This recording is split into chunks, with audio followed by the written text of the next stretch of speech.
तो गांधी परिवार के लिए रायबरेली पुश्तैनी सीट जरूर है, मगर यहां भी बीजेपी ने राहुल को चुनौती देने के लिए पूरी तैयारी कर रखी है। आपको यह बता दें कि रायबरेली में कांग्रेस ने राहुल गांधी को उतारा है, तो बीजेपी की तरफ से दिनेश प्रताप सिंह उम्मीदवार बनाए गए। दिनेश प्रताप सिंह ने भी आज ही रायबरेली से नामांकन दाखिल किया है। ये कांग्रेस के गढ़ में गांधी परिवार से उनकी दूसरी टक्कर होगी। इससे पहले 2019 में भी दिनेश प्रताप सिंह ने सोनिया गांधी को इसी सीट से चुनौती दी थी और उन्हें करीब 4 लाख वोट मिले थे। यानी रायबरेली में भी मुकाबला जबरदस्त होने की उम्मीद है। राहुल ने अमेठी के मुकाबले रायबरेली को तरजीह दी। आपको बता दें कि इंदिरा गांधी यहीं से प्रधानमंत्री बनी और सोनिया गांधी भी 20 साल तक रायबरेली से ही सांसद रही। मगर पिछले 3 चुनाव से कांग्रेस के वोट शेयर में गिरावट जरूर देखी जा रही है, जबकि बीजेपी की ताकत लगातार बढ़ रही है। इसको जरा समझिए, हम आपको बताते हैं। 2009 में कांग्रेस का वोट प्रतिशत यहां था 72% वोट कांग्रेस को पड़ा था और 2014 में यह घटकर 63% हो गया और 2019 में यह थोड़ा सा और घटा और 55% पर आ गया, जबकि 2019 में बीजेपी का वोट प्रतिशत 16-21 से बढ़कर पहुंच गया 38 पर और यह बता रहा है कि बीजेपी का वोट धीरे धीरे बढ़ा है और कांग्रेस का वोट धीरे धीरे घटा है। यानी इसको केक वॉक मानकर राहुल गांधी ना चले, यहां भी मुश्किल हो सकती है। राहुल गांधी ने रायबरेली से पर्चा दाखिल कर दिया। अब सवाल यह उठ रहे हैं कि आखिर राहुल को गांधी परिवार की परंपरागत सीट क्यों छोड़नी पड़ी? क्या राहुल अमेठी से कांग्रेस के प्रत्याशी बनते तो क्या होता? क्या वो कांग्रेस के गिरते हुए वोट ग्राफ से परेशान थे, या फिर सोनिया गांधी के रायबरेली छोड़ने पर इस सीट से उन्हें ज्यादा भावनात्मक लगाव था? कयास कई तरह के लगाए जा रहे हैं, लेकिन हकीकत क्या है यह जानने के लिए हमने एक डिटेल रिपोर्ट तैयार की है। इसको आप भी देखिए।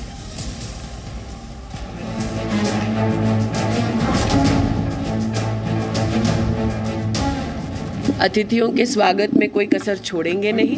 उनका एक सिपाही आया है जो पिछले 40 वर्ष से यहाँ कार्यरत है और वो अच्छे से जो है स्मृति ईरानी को हराएगा।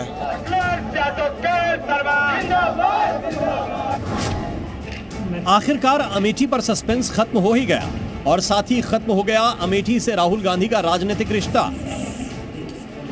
वो रिश्ता जिसकी शुरुआत 20 साल पहले 2004 में हुई थी, जब मां सोनिया गांधी ने अमेठी को छोड़कर रायबरेली से चुनाव लड़ने का फैसला किया था और अब राहुल गांधी ने भी अमेठी सीट छोड़कर रायबरेली को चुना।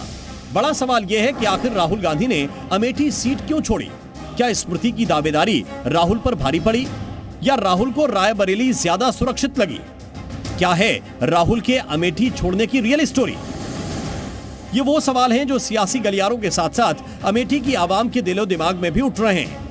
नहीं, कांग्रेस ने यहाँ ब्राह्मण कह दिया है।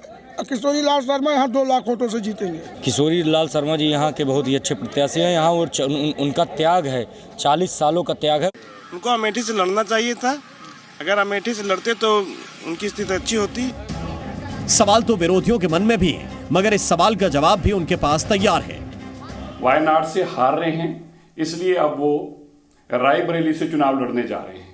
पहले उन्होंने अमेठी से हार मानी, छोड़कर भागे, अब वायनाड को छोड़कर भागे। अमेठी से अपने लड़े, उनके पिताजी लड़े स्वर्गीय राजीव गांधी, उनके ताऊ लड़े स्वर्गीय संजय गांधी। देखा क्या हो गया? तो जो अपने पार्टी के घर को नहीं संभाल सकते वो देश को संभालने की बात करते हैं। सवाल और जवाब तो कई हैं, मगर पिछले कुछ साल के चुनावी आंकड़े भी राहुल के अमेठी छोड़ने की बड़ी वजह हो सकते हैं।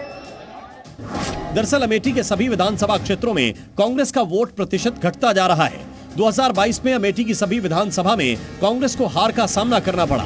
अमेठी क्षेत्र में स्मृति ईरानी का बढ़ता दबदबा भी बड़ा कारण हो सकता है, क्योंकि अगर राहुल दूसरी बार हारे तो उनकी छवि के लिए बड़ा नुकसान होता। और सबसे बड़ी बात कि अमेठी की तुलना में रायबरेली सीट ज्यादा सुरक्षित है।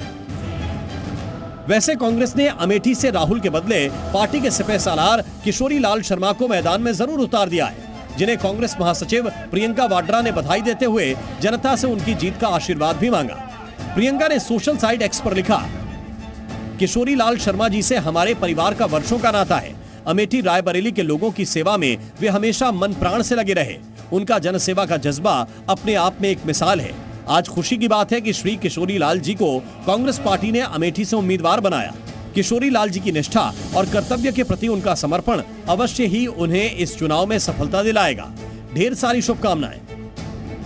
हालांकि राहुल के बदले किशोरी लाल शर्मा को अमेठी से चुनावी मैदान में उतारने पर बीजेपी तंज जरूर कस रही है कि उन्हें भी पता है कि कहीं ना कहीं केएल शर्मा जी को तो कांग्रेस पार्टी ने एक बलि का बकरा जिसे कहते हैं, एक मुहावरा है कि उनको तो स्केपगोट बनाकर भेज दिया है।